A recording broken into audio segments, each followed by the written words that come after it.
Hey folks, Dude here, and well, every once in a while I find something kind of cool, and I want to let you guys know about it. Today's thing that I think is kind of cool is, well, simply put, it's easy to find. You can find it on any grocer's shelf. We're talking about standard, regular, old, crazy potato chips. No, not these guys. These are not standard, regular, crazy, old potato chips. Ooh, no. These guys are Wasabi Ginger. From Lay's. There's a backstory to it, so let me click on off the picture I got going on here, and I can tell you guys about it. Essentially what these are is they are a winner for the entry for the brand's annual Do Us a Flavor contest, which beat out mango salsa, cheddar bacon, mac and cheese, and likely to the relief of the cappuccino. That one was bad. I tried the cappuccino. It was rank. Well, anyway, so the thing is, the winner is actually a 35-year-old nurse from Temple University Hospital in Philadelphia, who won the thing. She's a 35-year-old mother of 3, I think. Miniko Spangner Macbeth. So, anyway, the kicker is, she was inspired by her grandmother, who happens to be Japanese, and, well, she says she grew up eating sushi, and, but she wasn't allowed to have wasabi till she was older. When I was allowed to try it, I fell in love with it. It wasn't until college, though, that she tried her first sushi restaurant and actually tried the whole thing. And she said, why not try it on a chip? Well, you know what? There's only one way to find out if it works, and that's to say, let's try it on a chip. So I'm going to crack this bag right here, right now. Oh. Must sample the bouquet. It kind of smells very Japanese restaurant. I mean, I'm definitely getting the ginger.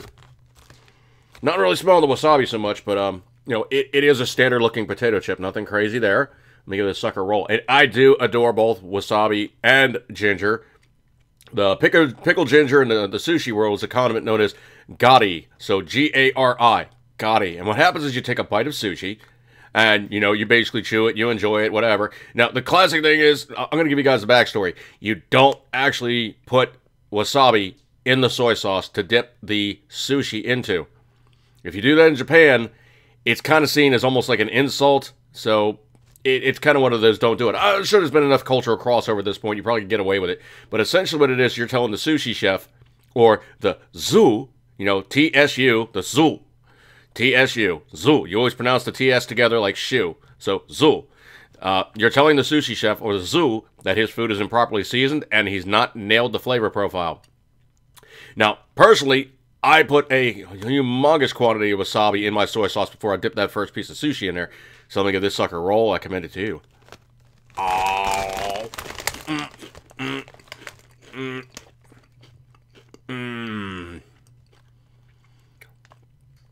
It tastes very much like a good combination of a restaurant style. You know, it's got that restaurant, you know, that wok oil flavor. I'm going to tell you that right off the bat. It definitely has that wok oil flavor. The wasabi and the ginger are most definitely present. I'm going to give it another roll. Just give me 1 second here.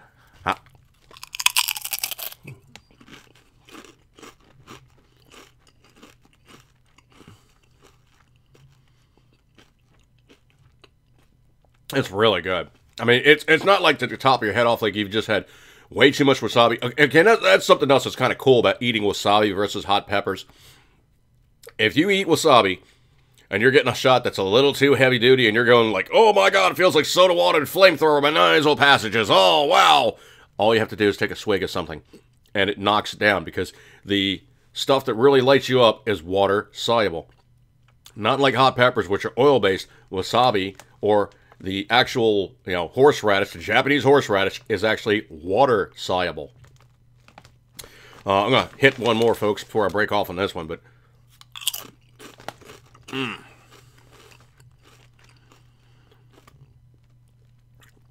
this is the winner.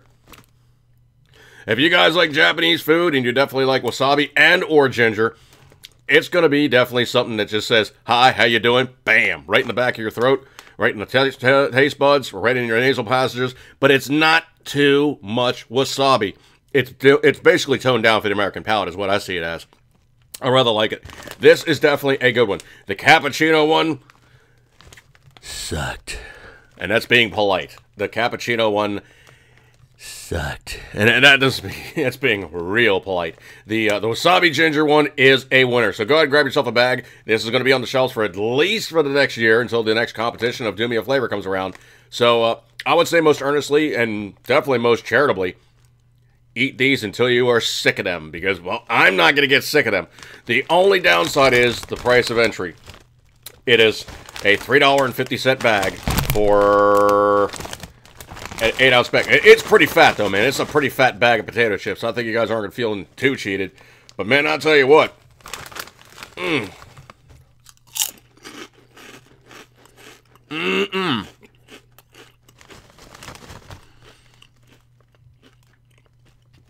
If you guys like that Japanese flavor, you will definitely get into this Lay's kettle-cooked wasabi ginger. Good stuff. I'm going to break up this one, folks. Eat good, keep it a 10 ring as always. You know it, you love it. Potato chip goodness. Never a bad thing. See you guys.